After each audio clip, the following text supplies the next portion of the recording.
So I'm Gordon Burtch. I'm a new faculty member at the University of Minnesota in the Information and Decision Sciences Department.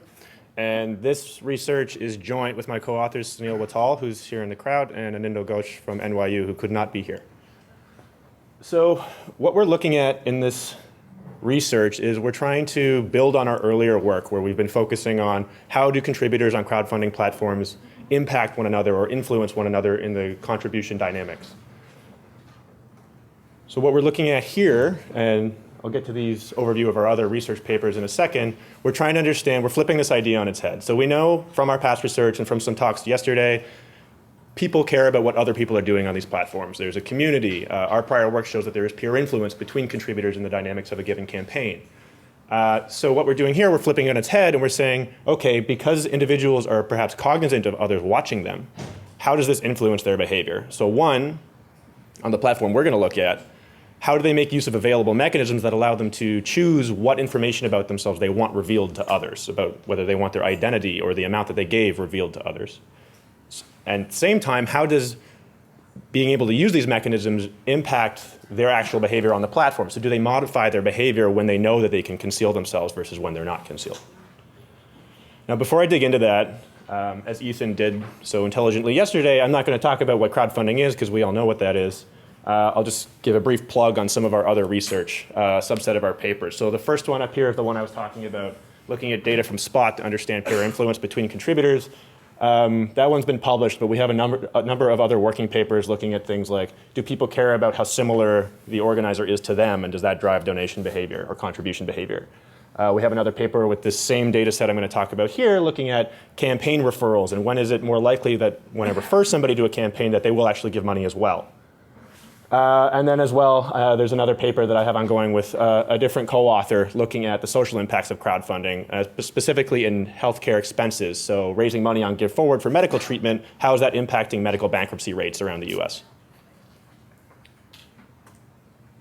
So we know from a number of streams of literature that scrutiny impacts people's behavior. So this happens in charitable contribution, it happens in consumption, and it also happens in user-generated content, such as the production of online restaurant reviews and things of this sort.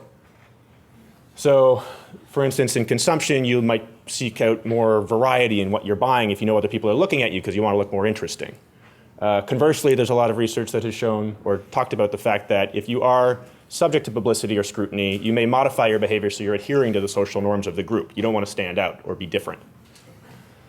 At the same time, there's also a different stream of literature that talks about the fact that you're going to want to hide yourself if you're different. So, for instance, this first paper here is talking about the fact it's an experiment that was run where they essentially showed that if somebody has personal characteristics that are very different from the group, they're going to demand more money before they'll be willing to reveal that information to the group. Okay, so these notions are all motivating our analyses on this crowdfunding platform, which I'm not going to say which one it is because I'm not supposed to, but it's a big one. So our research questions. First off, we want to understand why or when do people employ information hiding mechanisms? And I'm going to give you an example of what these mechanisms look like in a second. We're suggesting that it's out of a desire to avoid social shame or avoid social disapproval, or conversely, they may not use them to seek out social approval. Second, we want to understand what are the consequences of these things. Okay, so it's all well and good to think, have this thought trial, when might people use these things and why would they use these things? But we also want to understand what the economic consequences of their use is. So here we're focusing on the aforementioned peer effects that we've previously identified, and we want to understand how this peer influence may be moderated by people's decisions to conceal what they're doing. So the context is a large crowdfunding platform. We've got over 350,000 observations from this platform. And these observations are an individual giving money to a specific campaign. And we know pretty much everything about that transaction. So we know how much money they gave. We know what pieces of information they chose to hide in that contribution, whether or not they did. And this is proprietary data that was supplied to us by the platform. So we do know what happened even if it was concealed from public. We know all the details about the campaign, so all the static characteristics, but as well as the dynamic characteristics in terms of its funding status as of the time of the contribution. We also know other things about the contributor based on, for instance, their IP address. We're able to back out their location, and we use that for some noisy measure of their income level and things like this that we get from IRS data. Okay, this bottom image here is a mock-up of what the question looks like that they're being asked during the course of the contribution. It starts off by default saying you're going to be showing everything, your ID and how much you gave. Do you want to change that and conceal something? Okay, and this is the mechanism that we're focusing on. On the right is just an example from a number of different platforms that are using these types of features. What happens to the contributor list when they get used? So you may either show up as being anonymous, or the amount of money you gave may be hidden. So I'm not going to go heavily into the math behind this, but just trust me that there are some fancy econometrics we're using to make sure it's robust. So we wave our magic wand. And what we're looking at here in terms of variables, so the main thing to focus on is, first off, the divergent behaviors that we're focusing on that may drive people to conceal themselves. So number one, we're arguing that self-contribution, which, to clarify, this is I'm giving money to my own campaign. This is something that people may typically want to conceal from others because it may be viewed as, well, not kosher, for lack of a better word. Why are you coming here and giving money to your own campaign? That could be seen as an attempt to game the market or produce some signal that people are approving this product that isn't really valid. I mean, if you already have the money, why are you essentially giving some of it away as a fraction to the platform purveyor by pushing it through the platform? Second is this notion of an extreme contribution. So this is defined in our data as contributions that lie in the top or bottom 10% of the entire distribution of the contribution in our data set. Now, small contributions, you can probably foresee why people might want to conceal those. If they're worried about how they're going to be viewed by others because of this community that they're a member of, or because perhaps they have some offline social connection to the people involved, whether it's the organizer or the other contributors, they may want to be seen as giving a sufficient amount or a fair amount. At the same time, there's also some literature in the charitable contributions area that says that you may also be worried about revealing really large donations, either A, because you may be viewed as setting an unfair precedent for other people, or B, because you're worried about being solicited by third parties down the line who may want you to come and give money to their charity or things like this.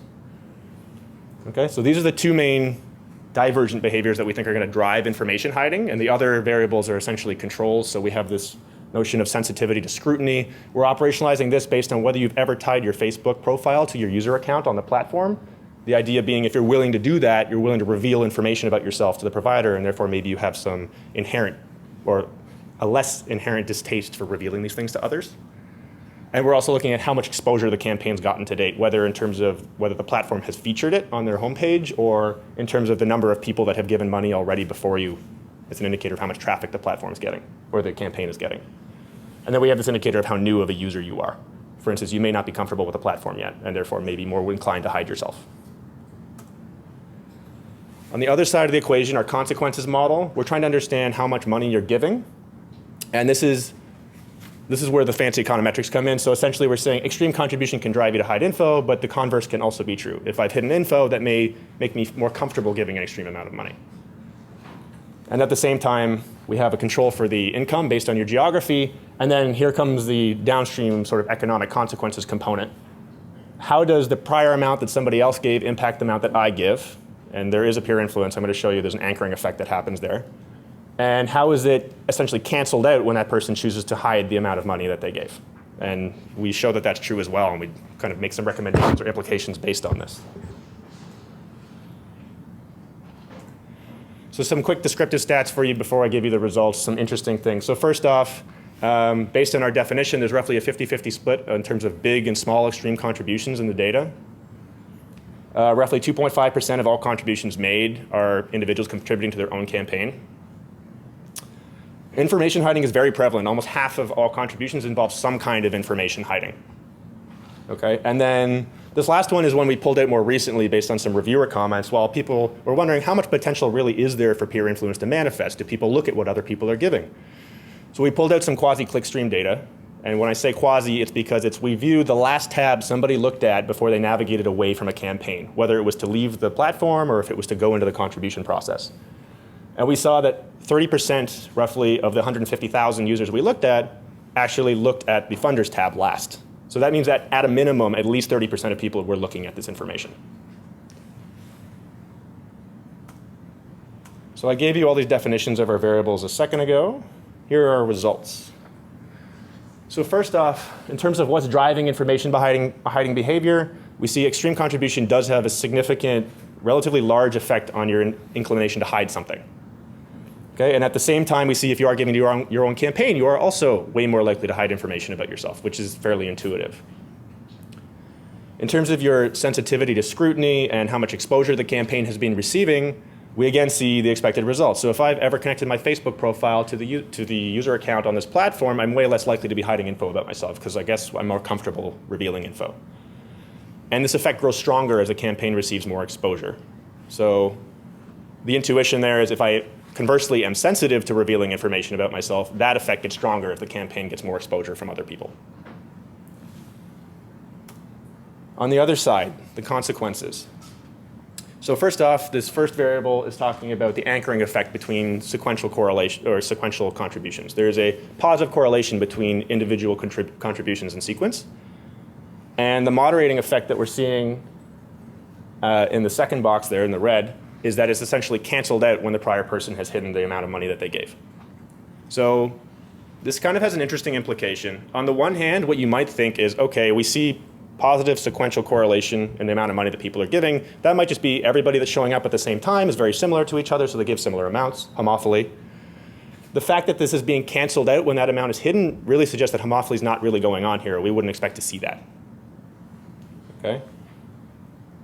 And then this last variable is essentially validating the simultaneity that I was talking about. If I hide a lot of information, I may be more likely to give a large amount of money.